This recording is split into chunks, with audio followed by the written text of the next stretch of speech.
Hi, this is Tracy. Today I'm going to talk about rhetorical fallacies. What is rhetorical fallacies? Rhetorical fallacies are common errors in reasoning that it will undermine the logic of your argument. A person who doesn't have strong evidence to support his position is likely to use fallacies to convince people.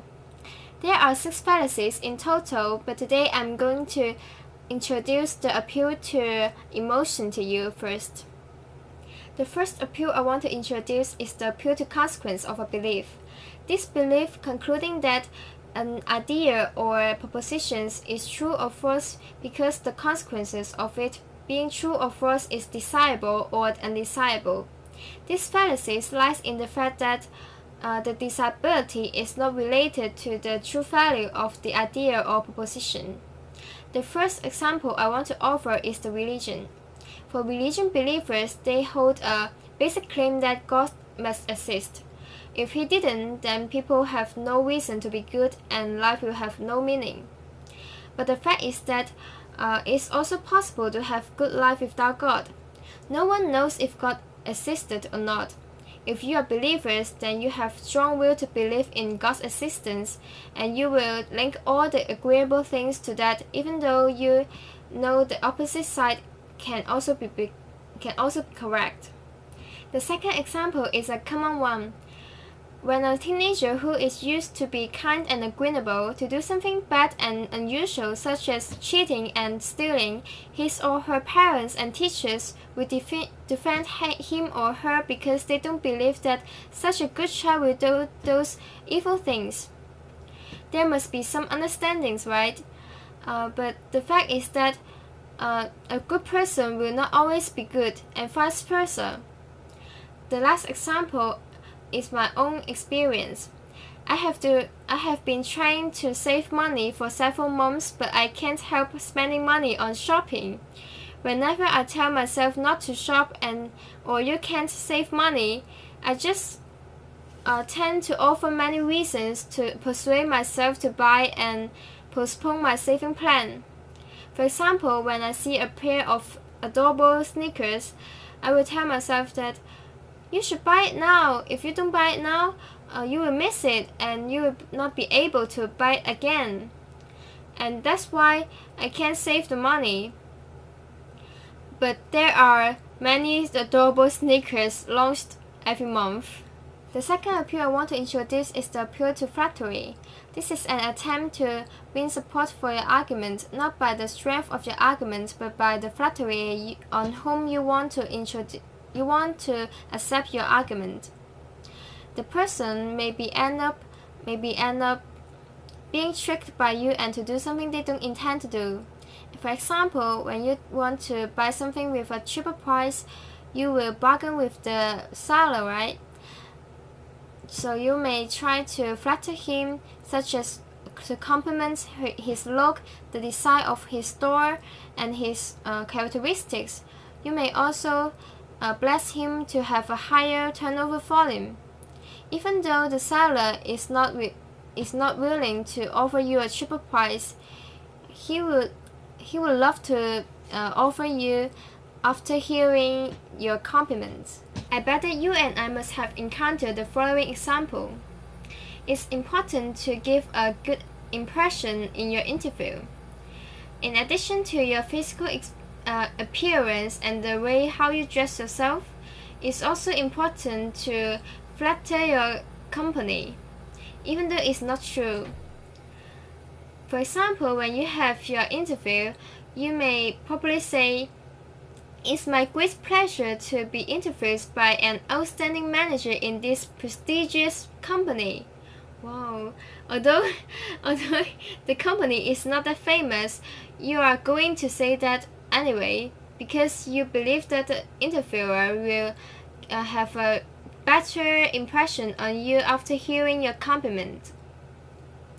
The last example is my own experience. When I remember that when I was small, my mother avoided giving me too many candy. Therefore, when I want candy, I just look at my mother's facial expression. If she looks really joyful, I would try to say all of my good words to compliment her, such as, "Wow, Mom, your dress looks great on you today," and "I think you are the best mother in the world because you can cook well, dress well, and treat me well." And I think such a good mother will offer her little kid a little candy, won't you? And I think this works for many times, but I can use it very often because my mother will blame me for eating too many candies. The last appeal in this video is the appeal to pity.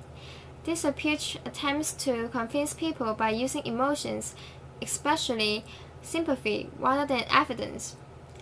Playing on the pity that someone feels for an individual or a group can certainly affect what they think about the group. This is a highly effective and therefore commonly used fallacy in daily life. For example, a student tries to persuade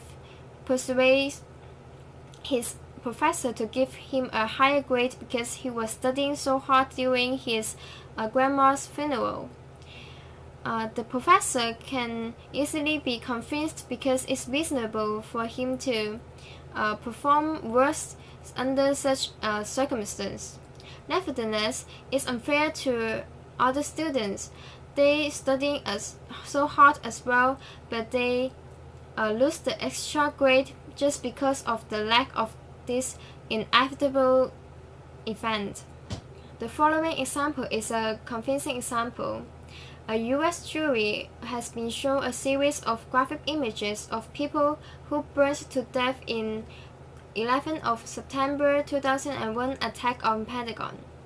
Prosecutors tried to show those heartbreaking pictures of victims' corpses being burned in order to persuade the jury to opt for the death penalty sentence to Al-Qaeda plotter. In fact, it was quite risky because the judge would overturn the death penalty if they believed it was overly prejudicial. However, it might be an effective appeal as the jurors thought of the pain that their fellow citizens have suffered. Last but not least, I'm going to offer you a common example in Taiwan. There are two kinds of train tickets in Taiwan. The first one is standing room only ticket, and the second one is seat ticket.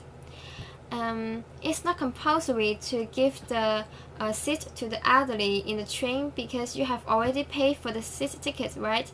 But some elderly buy the standing room only ticket on purpose, and then they urge the passengers with seat tickets to give their seat to them. And most of the passengers will give them the seat because they do that out of pity. But the elderly is obviously taking advantages of those passengers with seat ticket. I think this action should be prohibited. To conclude, although we may take some advantages by using rhetorical fallacies in our speeches, we should avoid using them in official speeches and writing because it will undermine the focus of your topic. To make good arguments, we should base on well-conducted research, critical thinking, and clearly presented facts. Evidence and reason overwhelm the emotion in debate. That's all for my video. Thank you for your kind attention. See you next time.